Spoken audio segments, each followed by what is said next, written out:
আসসালামু আলাইকুম ভিউয়ার, সবাই কেমন আছেন? আশা করি সবাই ভালো আছেন। চ্যানেল রিপন কুরাস চ্যানেলটাকে সাবস্ক্রাইব করবেন, দয়া করে লাইক কমেন্ট শেয়ার যেখানে পারেন সেখানে দেবেন, আর সাবস্ক্রাইব করবেন অবশ্যই।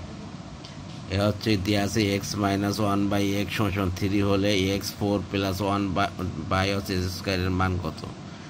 তাহলে আমরা প্রদত্ত রাশি লিখি। প্রদত্ত রাশি সমান x4 + 1/s² সমান কি হয়? x4/s² + 1/s² সমান s² + 1/s²। এবারে সূত্র আছে a² + b² এর সূত্র।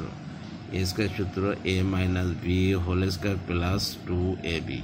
তাহলে এটার কি সূত্র হবে? x - 1/s² + 2x 1/x। সূত্র এটা নোটে লিখে দেবেন। এবার হচ্ছে 3s² + 2 সমান 9 + 2 সমান 11। এটাই হচ্ছে অ্যান্সার। কারণ হচ্ছে x - 1x = 3 দেওয়া আছে, এর মান বসে। ধন্যবাদ।